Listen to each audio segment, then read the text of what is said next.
Happy Monday. I'm back.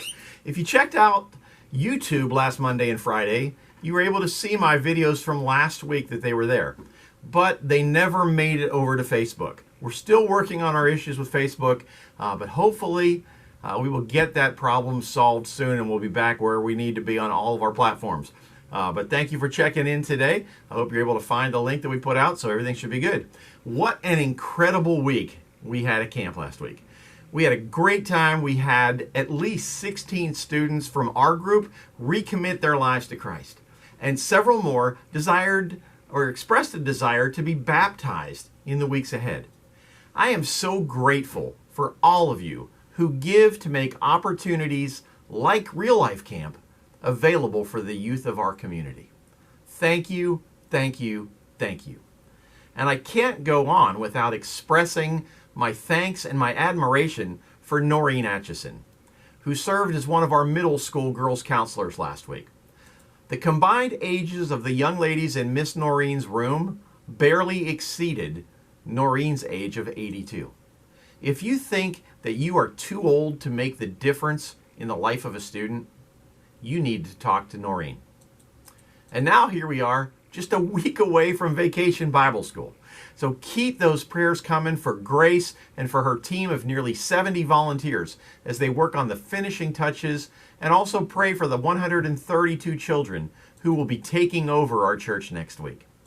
Also, did you know that today is National Thank God It's Monday Day?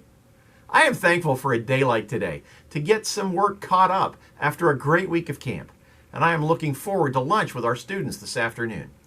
I hope that you will remember that this is the day that the Lord has made, and that you will commit to rejoicing and being glad in it. Today, we're talking about committing to the relationship. And we are starting in the first chapter of Ruth, reading verses 1 to 17. In the days when the judges ruled, there was a famine in the land. So a man from Bethlehem in Judah, together with his wife and 2 sons, went to live for a while in the country of Moab. The man's name was Elimelech, and his wife's name was Naomi. The names of his 2 sons were Mahlon and Chilion. They were Ephrathites from Bethlehem in Judah. And they went to Moab, and they lived there. Now Elimelech, Naomi's husband, died, and she was left with her 2 sons. They married Moabite women, one named Orpah and the other Ruth. And after they had lived there about 10 years, both Mahlon and Chilion also died, and Naomi was left without her 2 sons and her husband. When Naomi heard in Moab that the Lord had come to the aid of his people by providing food for them, she and her daughters-in-law prepared to return home from there. With her 2 daughters-in-law, she left the place where she had been living and set out on the road that would take them back to the land of Judah. Then Naomi said to her 2 daughters-in-law, "Go back, each of you, to your mother's home. May the Lord show you kindness, as you have shown kindness to your dead husbands and to me. May the Lord grant that each of you will find rest in the home of another husband." Then she kissed them goodbye and wept aloud and said to her, "We will go back with you to your people." But Naomi said, "Return home, my daughters. Why would you come with me? Am I going to have any more sons who could become your husbands? Return home, my daughters. I am too old to have another husband.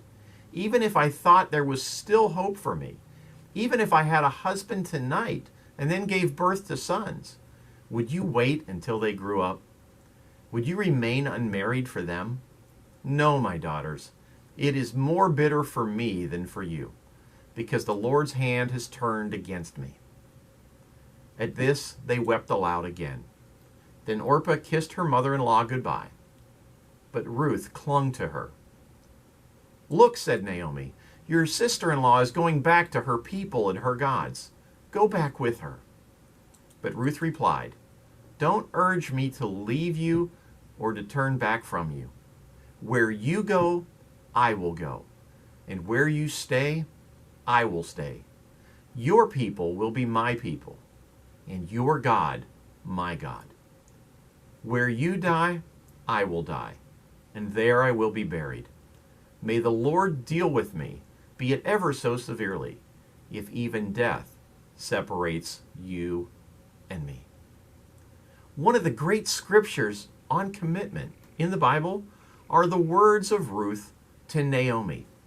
Don't urge me to leave you or to turn back from you. Where you go, I will go, and where you stay, I will stay. Your people will be my people, and your God, my God. That is a commitment so strong that we often share those words in wedding vows.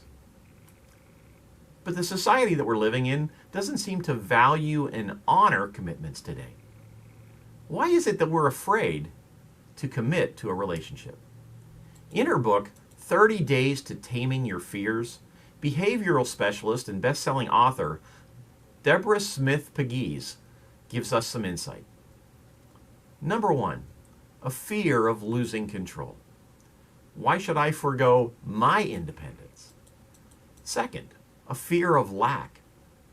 What if he or she, the other person, ruins my finances? Number 3, a fear of inadequacy. What if I can't meet his or her expectations? Then we have the fear of loneliness. What if he or she deserts me? And number 5, the fear of pain. I've been hurt before, and I don't want to be hurt again. So what do you do? In society today, the answer has become a trial marriage. But usually this doesn't work. Living together without marriage is like renting a room versus buying a house. If a repair is necessary for the rented room, the renters are likely to abandon the room for another that looks more favorable. But if a repair is necessary for a home, the owners make the required commitment to protect their investment. Psychology Today magazine reported the discoveries of Yale sociologist Neil Bennett that cohabitating women who later marry are 80% more prone to separate or divorce than women who had lived apart from their spouses before marriage. Contrary to what you may think, those who play around and move from relationship to relationship don't experience lasting happiness, whereas those who commit themselves to God and to one another experience true and lasting happiness. Pastor Allen will be continuing this topic tomorrow, and we invite you to join us on our Facebook page at the Village Church at World Golf Village. And I'll see you again on Friday with another thought from the Word for You today. Have a great day.